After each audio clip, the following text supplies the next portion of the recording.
Say your parents bought their San Jose house in 1978 for $85,000. Today, it's worth $1.6 million. And now, it's yours. Here's what nobody tells you in that moment. There's a clock already running on that house. It decides whether the property taxes stay around $3,000 a year or jump past $19,000. And there's one piece of paper most families, they never order. It decides whether the IRS treats your sale as nearly tax-free or takes a big six-figure bite.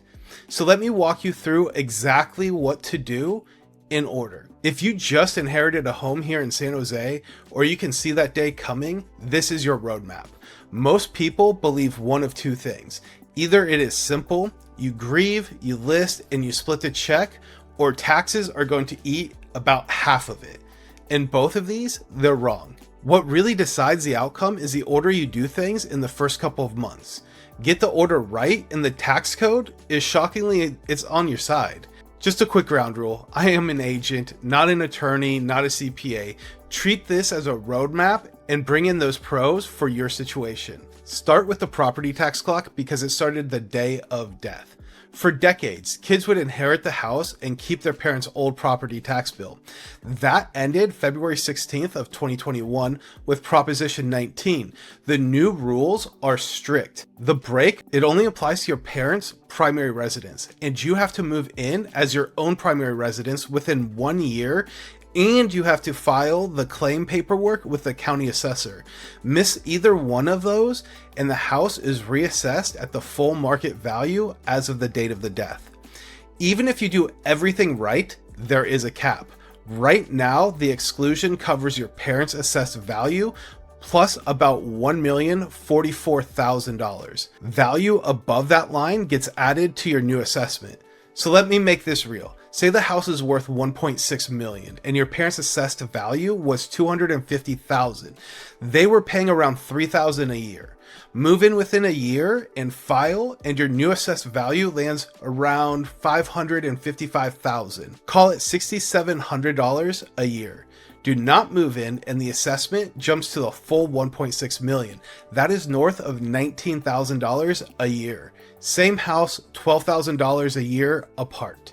And if you plan to rent the house out instead, there is no exclusion at all. Rentals get reassessed to the market, period.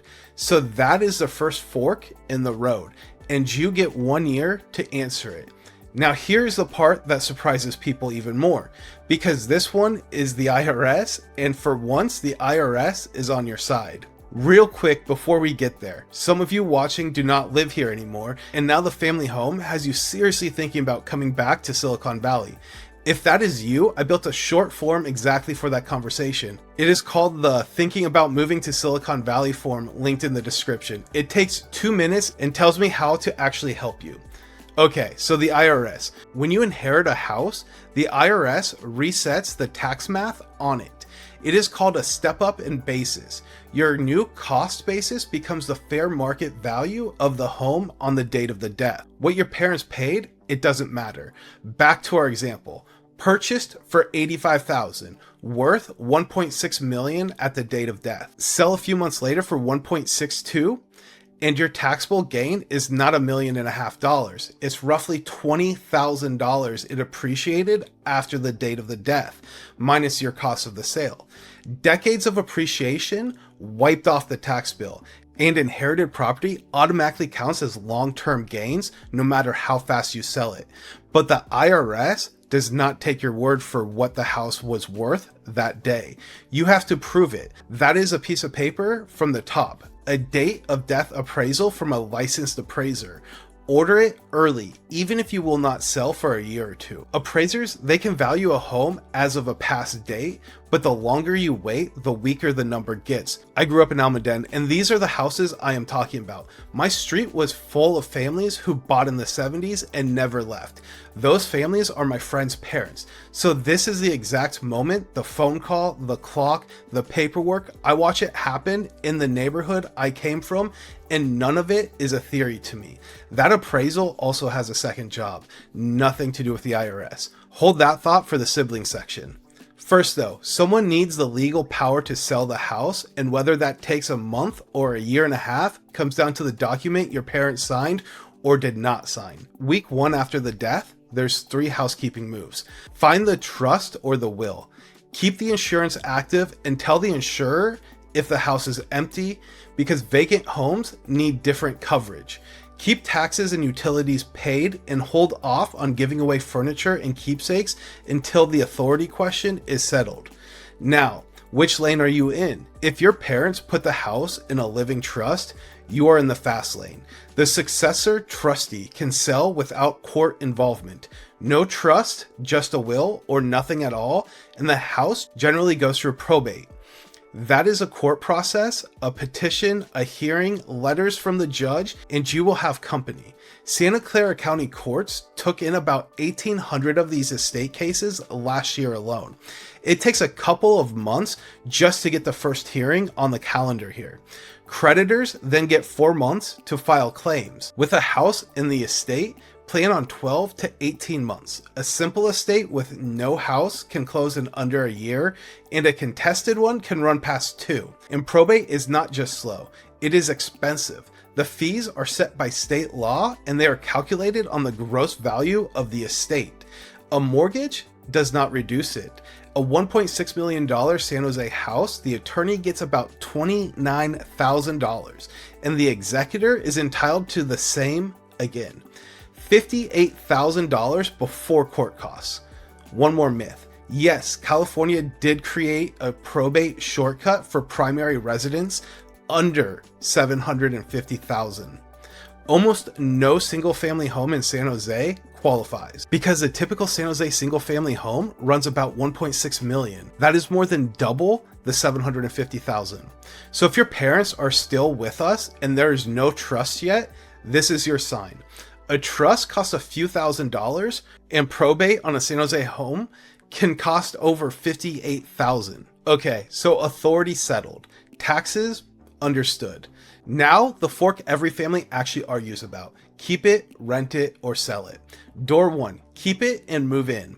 That is the Prop 19 play. You protect a big piece of the old tax base and you keep the family home. For one sibling with the means and the desire, it can be the absolute right call. Door 2, rent it out. This is the one people romanticize, and the math changed in 2021. A rental gets no Proposition 19 protection, full reassessment. So in our example, the rental carries a $19,000 a year tax bill, plus insurance, plus maintenance on an older home. Plus, it's you being a landlord. For most families, it pencils a lot worse than they assumed. Door 3, sell. Because of the step up, the window right after inheritance is the most tax efficient moment your family will ever have to sell the home. The longer you hold, the more new gains build on top of that stepped up number. Now, siblings.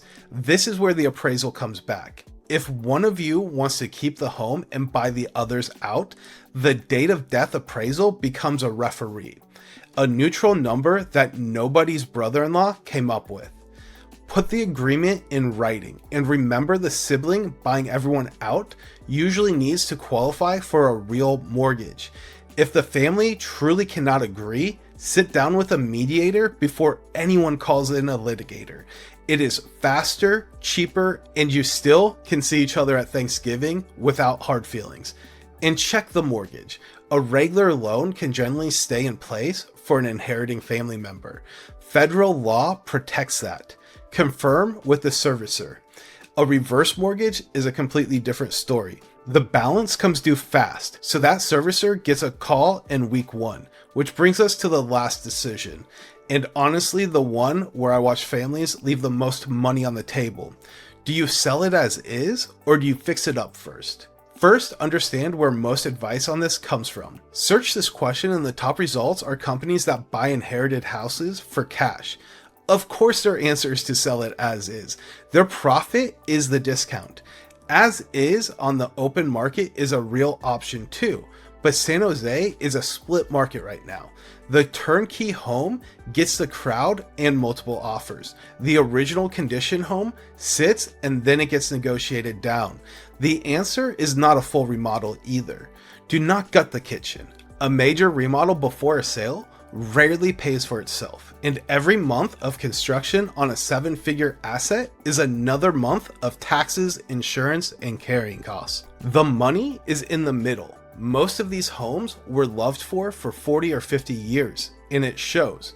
Original kitchen, carpet that's seen some things, colors from another decade. A focused refresh fixes what buyers actually react to. Clear the house out completely, deep clean it, fresh neutral paint everywhere, deal with the floors, and check under that old carpet first, because plenty of these old ranch homes are hiding hardwood. Update the lighting and the hardware. Clean up the yard and the front curb appeal. Keep the spend to a few percent of the home's value. Dollar for dollar, those are the highest return improvements in real estate because they change the first impression, and that is where buyers decide. One last human piece. Clearing out a family home is heavy. Get help if you need it. In a estate sale company or one long weekend with everybody home, the house sells best when a buyer can picture their own life in it. Your memories, they're not in the paint. So here's your order of operations. Find the documents and learn your lane. Trust or probate. Order the date of death appraisal right away. Make the Prop 19 decision before the clock runs out. Pick your door with real math. And if you sell, skip the cash discount and the full remodel. Spend on the refresh that pays.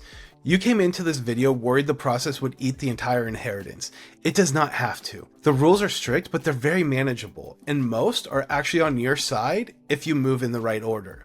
One more thing, maybe the house you inherited is not in San Jose at all. Maybe it's in Phoenix or Sacramento or back east. I run a great referral network of vetted agents around the country. Agents I would send my own family to. I have sent my own family to. So tell me where the house is and I will personally connect you with the right one. The link's in the description. And if your family is in this exact spot in San Jose or Silicon Valley right now, do not piece this together from internet articles at 2 a.m. Reach out to me directly. My contact information is in the description. Tell me about the house and the situation, and I will tell you where you stand and what to do first. No cost, no pressure. This is the area I grew up in, and this is the work I do. See you guys on the next one.